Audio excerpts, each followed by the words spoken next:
बिस्मिल्लाहिर्रहमानिर्रहीम। Second year class अपना next lecture शुरू करते हैं। हम लोग डिस्कस कर रहे हैं ओरिएंटेशन इन बेंजीन।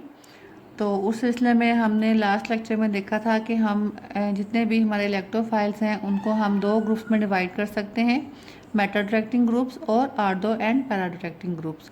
इस बारे में कुछ मज़ीद डिटेल पढ़ेंगे। अब ये जो हमने लिस्ट देखी थी मेटा डायरेक्टिंग ग्रुप्स की और आर्डो एंड पैरा डायरेक्टिंग ग्रुप्स की, इसमें एक और ख़ास बात जो आपने जहन में रखनी है वो ये है कि ऐसे तमाम ग्रुप्स जिनको हम आर्डो और पैरा डायरेक्टिंग ग्रुप्स में शामिल करते हैं, एक चीज़ तो ये है कि जो ग्रुप आर्डो डायरेक्टिंग होगा वो लाजमन पैरा डायरेक्टिंग भी होगा, इसीलिए हमने इसको एक ही कैटेगरी रखा है, ortho and para directing group. तो ये सारे ग्रुप्स जो ortho and para directing groups हैं, they are also called as activating groups. ठीक है, एक्टिवेटिंग ग्रुप्स का मतलब कि ये बेंजीन रिंग की रिएक्टिविटी जो है इलेक्ट्रोफाइल्स के लिए पहले से ज़्यादा बढ़ा देते हैं। क्योंकि आपको पता है, हमने कहा था कि बेंजीन जो है वो अगरचे एक अनसैचुरेटेड कंपाउंड है, लेकिन ये इलेक्ट्रोफाइल्स के साथ इतनी आसानी से रिएक्शन शो नहीं करता, बल्कि उसके लिए हमें स्ट्रॉन्ग किस्म के इलेक्ट्रोफाइल चाहिए होते हैं। हमने सब रिएक्शन में देखा भी है कि पहले हम स्ट्रॉन्ग इलेक्ट्रोफाइल प्रोड्यूस करते हैं और फिर बेंजीन उस स्ट्रॉन्ग इलेक्ट्रोफाइल के ऊपर अटैक कर पाता है। तो क्या बताने का मकसद ये है कि आर्डो और पैरा डायरेक्टिंग ग्रुप्स में एक और प्रॉपर्टी ये है कि वो बेंजीन रिंग को फर्दर इलेक्ट्रोफिलिक अटैक के लिए एक्टिवेट कर देते हैं। यानी कि आपके पास एक है सिंपल बेंजीन, दूसरा आपके पास बेंजीन के ऊपर मिथाइल ग्रुप फर्स्ट किया, अटैच कर दिया आपने। तो मिथाइल ग्रुप देखें, क्योंकि ये एक्टिवेटिंग ग्रुप्स में आता है। यहाँ पे आपने अल्काइल ग्रुप्स की भी एग्जांपल ले लें, अल्काइल आर। अल्काइल ग्रुप्स का मतलब कोई सा भी अल्काइल ग्रुप हो सकता है, आर का मतलब। तो मिथाइल ग्रुप अगर अटैच है तो ये भी आर की एक टाइप है। तो जब अब आपने पहले आपके पास सिंपल बेंजीन रिंग था, अब जब उसके ऊपर मिथाइल ग्रुप लग गया, ये मिथाइल बेंजीन बन गया। इसको जब आप फर्दर किसी इलेक्ट्रोफाइल के साथ रिएक्ट करवाना चाहेंगे तो इसका रिएक्शन जो है वो बेंजीन के मुकाबले में ज़्यादा आसानी से होगा। तो हम ये कहते हैं कि ये मिथाइल ग्रुप जो है ये बेंजीन रिंग को फर्दर इलेक्ट्रोफिलिक रिएक्शन के लिए मज़ीद एक्टिवेट कर देता है। ये फैक्ट आप यहाँ से भी देख सकते हैं। ये मिथाइल ग्रुप बेंजीन रिंग के ऊपर अटैच है। इसकी जब आपने करवानी है नाइट्रेशन,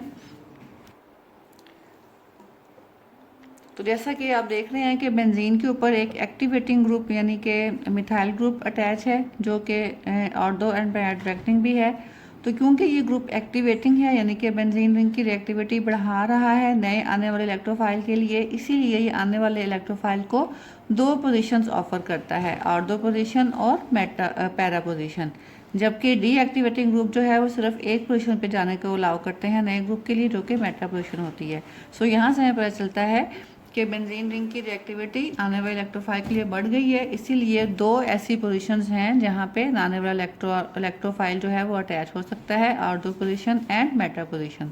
फर्दर एविडेंस आप देखें कि मिथाइल ग्रुप की मौजूदगी में हम एक से ज़्यादा नाइट्रो ग्रुप्स भी बेंजीन में इंट्रोड्यूस करवा सकते हैं, बेंजीन में सब्स्टिट्यूट करवा सकते हैं, जो कि अदरवाइज़ अगर बेंजीन पे मिथाइल ग्रुप ना लगा हुआ हो तो फिर ये पॉसिबल नहीं है कि हम बेंजीन के ऊपर दो नाइट्रो ग्रुप इंट्रोड्यूस करवा सकें। ये देखें, अगर थोड़ा सा हम टेम्परेचर इंक्रीज़ करते हैं, रिएजेंट्स वही है nitric acid sulphuric acid, temperature हमने 60 to 70 डिग्री सेंटीग्रेड तक इंक्रीज़ किया है। तो आप देखें अब बेंजीन जो है वो बेंजीन रिंग में मिथाइल के साथ साथ दो और नाइट्रो ग्रुप जो है वो सब्स्टिट्यूट हो गए हैं। एक आर्डो पोजीशन पे सब्स्टिट्यूट हुआ है, दूसरा पैरा पोजीशन पे। और यहाँ पे देखें, यहाँ पे भी दो नाइट्रो ग्रुप्स, दोनों जो हैं वो दो डिफरेंट आर्डो पोजीशंस पर हैं। जबकि मज़ीद अगर हम टेम्परेचर इंक्रीज़ करें 100 डिग्री सेंटीग्रेड तक, तो इवन के हम बेंजीन रिंग में 3 नाइट्रो ग्रुप्स भी इंट्रोड्यूस करवा सकते हैं, दो आर्डो पोजीशंस पर और तीसरा पैरा पोजीशन पर। This compound is called as trinitrotoluene, TNT। ये एक बहुत इंपॉर्टेंट एक आप कह लें एक्सप्लोजिव कंपाउंड है, धमाका खेज कंपाउंड है।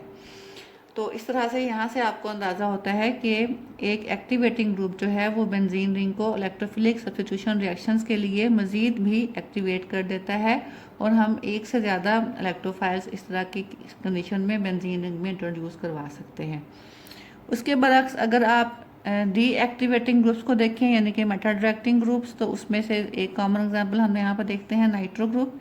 जब आप बेंजीन के ऊपर एक और नाइट्रो ग्रुप आपने अटैच करवाना है, एक नाइट्रो ग्रुप तो पहले से अटैच है, अब आप चाहते हैं कि एक दूसरा नाइट्रो ग्रुप अटैच करवाएं, तो ये इतना आसान नहीं होता, क्योंकि नाइट्रो ग्रुप जो है वो बेंजीन को डीएक्टिवेट कर देता है, यानी कि ये मज़ीद इलेक्ट्रोफाइल सब्स्टिट्यूट करने के लिए इतना ज़्यादा रेडली तैयार नहीं होता। तो इस सूरत में हमें अगर हम दूसरा नाइट्रो ग्रुप इंट्रोड्यूस करवाते हैं तो हमें ज़रा सीवियर कंडीशन यूज़ करना पड़ेंगे। नाइट्रिक एसिड और सल्फ्यूरिक एसिड को रिएक्ट करवाएंगे at a high temperature of about 95 degree centigrade. तो इस सूरत में आपके पास सिर्फ एक ही पोजीशन है जहाँ पे दूसरा नाइट्रो ग्रुप आ सकता है, और वो है मेटा पोजीशन। देखें, नाइट्रो ग्रुप ने नए आने वाले ग्रुप को सिर्फ एक ही पोजीशन पे जाना अलाउ किया है, इसीलिए हम इसको कहते हैं कि ये डीएक्टिवेटिंग ग्रुप है। और इसी फर्दर इस बेंजीन में अगर आप चाहें कि आप एक तीसरा नाइट्रो ग्रुप इंट्रोड्यूस करवाएं तो वो इसमें पॉसिबल नहीं है, क्योंकि दो नाइट्रो ग्रुप जो हैं वो बेंजीन रिंग को इतना डीएक्टिवेट कर देते हैं कि अब ये फर्दर किसी इलेक्ट्रोफाइल के साथ रिएक्शन शो नहीं कर पाता। तो ये आपने याद रखना है कि आर्डो पैरा डायरेक्टिंग ग्रुप्स जो हैं वो ना सिर्फ ये कि उनकी प्रॉपर्टी ये है कि वो आने वाले ग्रुप्स को आर्डो और पैरा पोजीशन पर धकेलते हैं, बल्कि वो बेंजीन रिंग को फर्दर इलेक्ट्रोफिलिक अटैक्स के लिए एक्टिवेट भी करते हैं, यानी कि ऐसे ग्रुप्स की मौजूदगी में दूसरा या फिर तीसरा इलेक्ट्रोफाइल सब्स्टिट्यूट करना बेंजीन में ज़्यादा आसान हो जाता है। जबकि मेटा डायरेक्टिंग ग्रुप्स जो हैं वो बेंजीन रिंग को डीएक्टिवेट करते हैं, और मेटा डायरेक्टिंग ग्रुप की मौजूदगी में बेंजीन में दूसरा इलेक्ट्रोफाइल सब्स्टिट्यूट करना जो है वो ज़्यादा मुश्किल हो जाता है। तो इसके साथ ही सेकेंड ईयर हमारा ये एरोमेटिक हाइड्रोकार्बन वाला चैप्टर जो है ये भी एंड होता है। तो नेक्स्ट वीक से इंशाल्लाह हम अपना नेक्स्ट चैप्टर स्टार्ट करेंगे। उस वक्त तक के लिए अल्लाह हाफिज़।